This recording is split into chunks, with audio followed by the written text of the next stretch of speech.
อโทษที่แทรกแซงนิดหนึ่งนะแต่ว่าผมก็เป็นห่วงพี่น้องนะเป็นห่วงจริง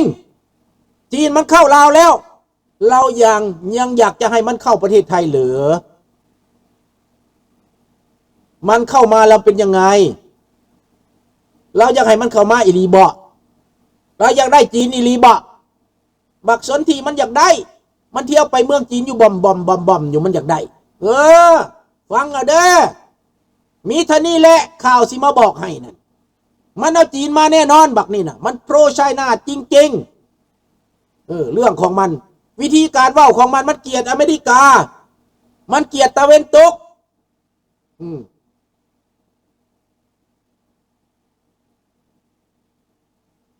อันนี้ให้พี่น้องเบิ่งเอาเด้อมันเกลียดประชาธิปไตยมันต้องการเผด็จการแบบจีนแล้วมันจะนอนกินเงินอยู่เมืองจีนพุ่นมันไม่ได้สนใจบาดนี้คนไปเห็นสงครามนะคนไปทำสงครามไปสู้รบทหารคนอีสานภาษาลาวอีสานเฮาเด้อคันไปเป็นทหารกับคนอีสานเฮาเด้อคนขอนแก่นคนอุดรคนหนองคายทหารเสือพ่านก็ไปตายแทนเขาได้ตีกันแล้วต้องตายแทนเขาได้แหละและพวกที่มันเฮ็ดประท้วงนะพวกที่มันอยากได้สงครามน่ะมันสิไปตายน้ำเฮาพุ่นแหละมันบ่ไปดอกมีแต่ลูกเฮาหลานเฮาเลยสิขากุดแข่งขาดนั่นสงครามมันสิเว้าลินบ่เคยเฮ็ดสงครามใหญ่แล้วหรือยัง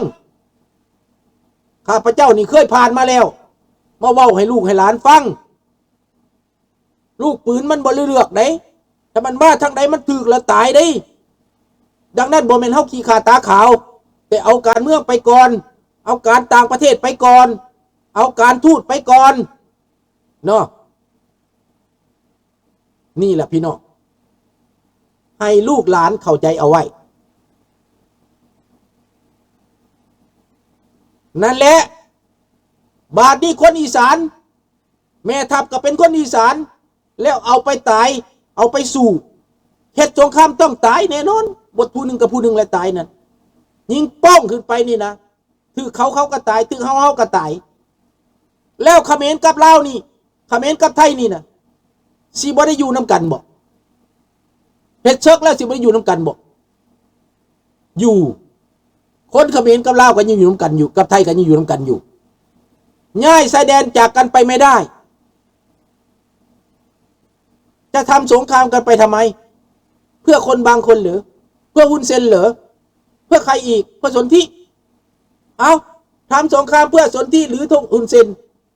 แล้วใครได้รัสเซียก็ได้ขายอาวุธจีนก็ได้ขายอาวุธอเมริกาก็ได้ขายอาวุธใครตายล่ะก็เราตายนั่นแหละพี่น้องอีสานพวกเฮาบราเดอร์อีสานพวกเฮาเป็นคนหักษาจริงๆแต่จะกลายเป็นเหยื่อนะพี่น้องระวังนายสนธินี่เอาเหตุสงครามเอาเลยป้องกันหักษาแต่บาดเหตุศึกสนธินอนเบิ่งได้จตุพรก็นอนเบิ่งได้เสียงปืนแตกในไปก่อนหมู่และสนธินั่นเด้อเอาเท่านี้แหละพี่น้องว่าให้ฟังเท่านี้ดังนั้นนายโปรตีนก็ไปบ่รอด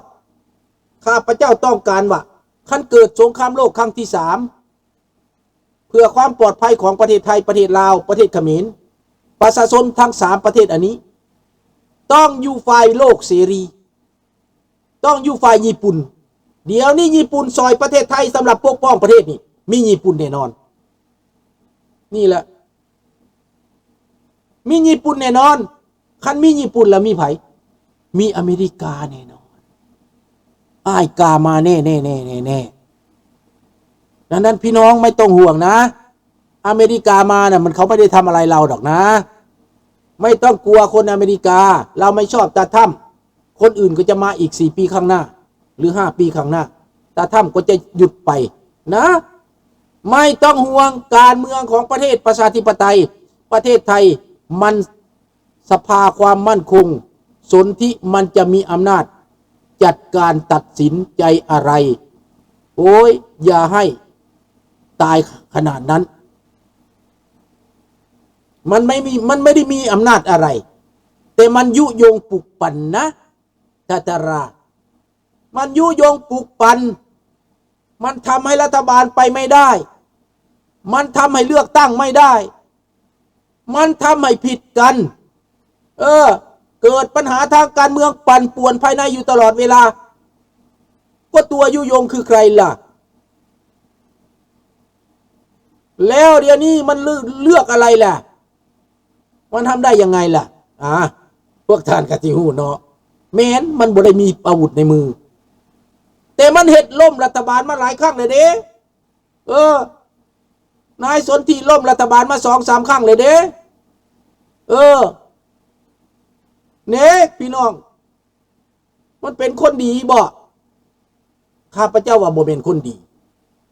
ดีสำหรับมันแต่มันบ่ดีสำหรับประชาชนพวกท่านก็เห็น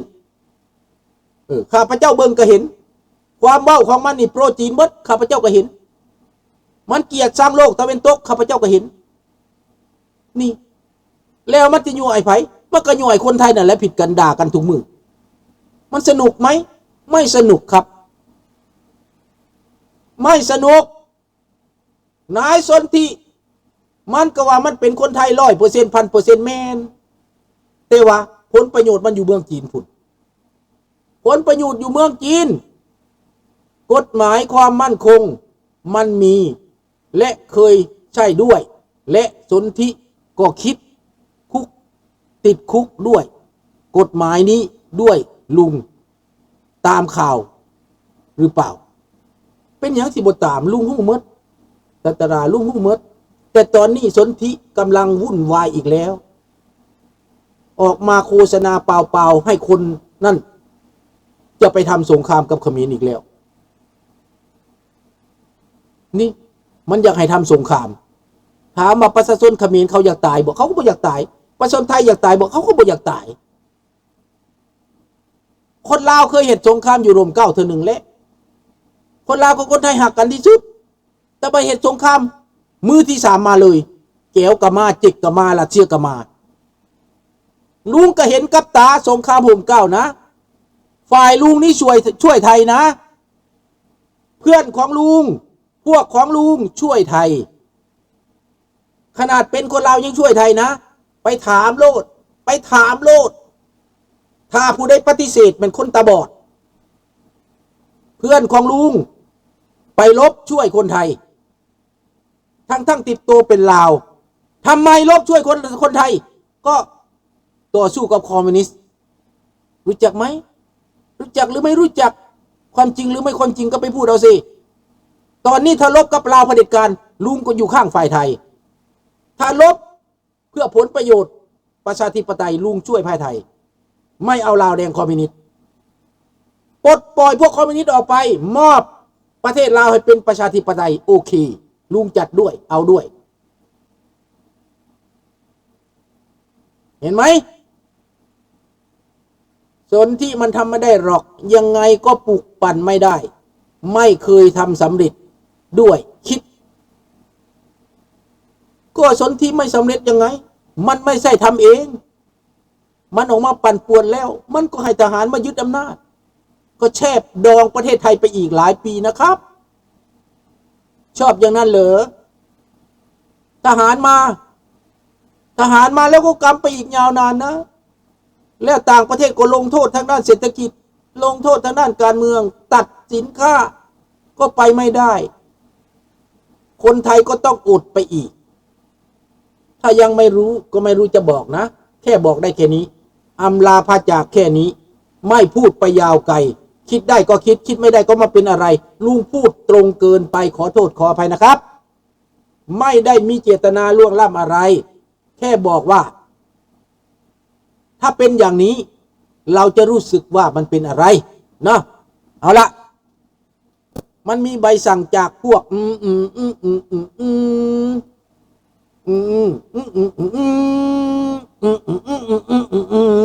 พูดไม่ได้จำใจไว้บอกบายบายราตรีสวัสดิ์ทุกคนโชคดีนะครับขอลาพระจากลูกหลานทุกคนกุ๊ดไนท์บายบายไม่แน่ทานเคซี ถ้าพลิกล็อกไปเกิดว่าตุ้มเข้าไปแล้วเกิดปัญหา